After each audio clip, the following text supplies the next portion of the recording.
How many of you know people who moan and groan and complain about life all the time, all right? They might moan and groan about their job. I'm sick of this job. I'm sick of you. And they just moan and groan and complain all the time and never do anything about it. They haven't got to the point where they're sick and tired of being sick and tired. They just have enough energy to complain about it, and they consider that, in fact, they believe that that's equivalent to doing something about it, just complaining.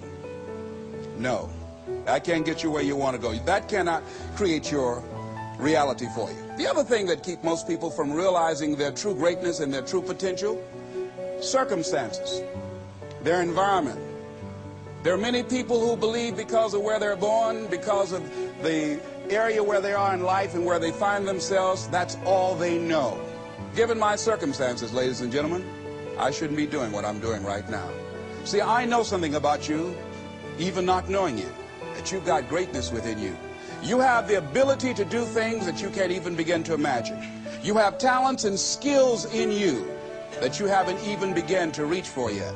No one could have convinced me, given my circumstances, given my background, that I would be doing what I'm doing right now. I was born in Liberty City on a floor on 62nd Street, a twin brother and me. When we were 6 weeks of age, we were adopted. When I was in 5th grade, I was identified as EMR, labeled educable mentally retarded, and put back from the 5th grade into the 4th grade, and stayed in that category until I got out of high school. I have no college training, but here's what happened. I had an intervention in my life. A man who saw something in me in a time that I did not see something in myself. I never forget being in his class one day waiting on a friend of mine who was there to rehearse for a play. He did not show up, and he asked me to go up to the board and write something on the board. And I said, I can't do that, sir. He said, why not? I said, well, I'm in a special education class. He said, what do you mean? I said, go up to the board and write what I'm about to tell you. I said, I can't do that, sir. Why not? I'm educable mentally retarded. And he came from behind his desk. He said, don't ever say that again. Someone's opinion of you does not have to become your reality. And that changed my life. It was Oliver Wendell Holmes who said that once a person's mind is expanded with an idea or a concept, it can what you want. And see, the good news is that we can always become more by working to develop ourselves. What does a full, rich life means to you?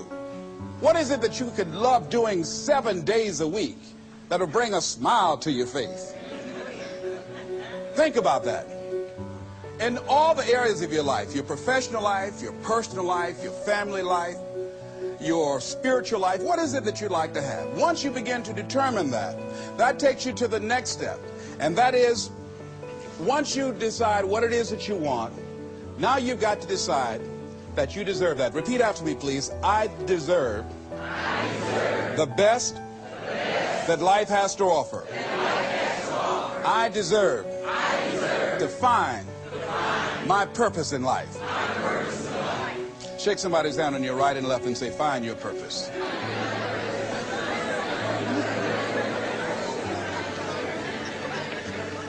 Do you know by actively pursuing your purpose, it could perhaps extend your life? The number one killer in this country of all the diseases we have, heart disease. It's the number one killer. And if you ask most people, when is it that the majority of people have their first major heart attack? Some people will tell you as a result of obesity, or smoking cigarettes, or high cholesterol, or high blood pressure. And all of those are contributing factors. However, the truth of the matter is that most people don't realize that the majority of people suffer their first major heart attack on Monday morning between 8 a.m. and 9 a.m. People getting ready to go to jobs that they don't like, jobs that are making them sick. You see, when you're not pursuing your goal, you are literally committing spiritual suicide. When you have some goal out here that you're stretching for and reaching for that takes you out of your comfort zone, you'll find out some talents and abilities you have that you didn't know you had. I started speaking just to elementary school kids because I knew they didn't know what I was talking about. And they gave me all kind of standing ovation. We like you, yeah, yeah. Then I graduated up to junior high school, and then to senior high school, and then to various community groups and church groups and civic associations, and then to colleges and to businesses. Now I'm traveling across the country and then traveling nationally and internationally. But I never would have discovered what I'm able to do right now if I wasn't willing to take a chance. And you've got to be willing to do that. You've got to believe in yourself. I was doing work for a major corporation, and they were having a major downsizing. It's just another terminology for major firings. And so the people that were working there, they approached them and said, listen, you are eligible for early retirement.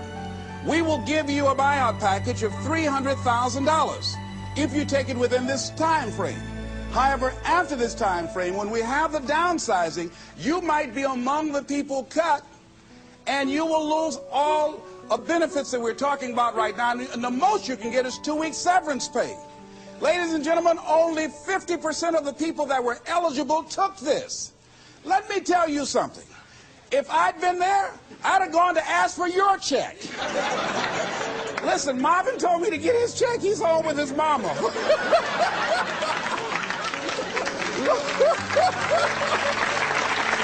What?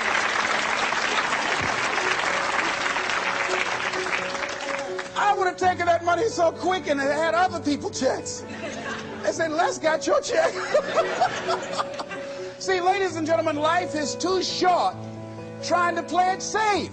It's too short and unpredictable, being miserable. It's too short for that. Here's the thing. There's no safe position in life. Let me tell you why. It's a quiet secret that most people don't realize. You can't get out of life alive. Hello, you can't get out of life alive. So there's no safe position. You can die in the bleachers or you can die on the field. You might as well come out on the field and have a good time, right?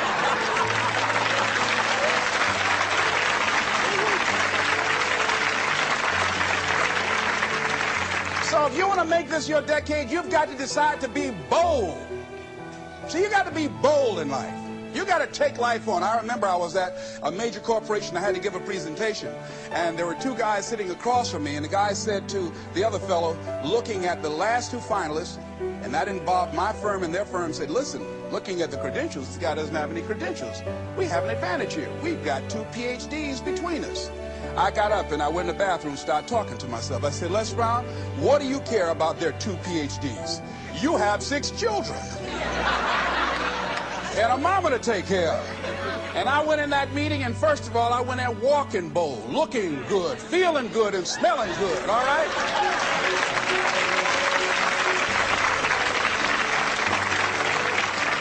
And I sat across that table and we started negotiating, and I operated in a spirit of absolute certainty. I looked at them as if the only reason that they were born was to give me that contract. They survived 1 out of 9 million sperms to carry out this transaction. And I got the contract. Hello.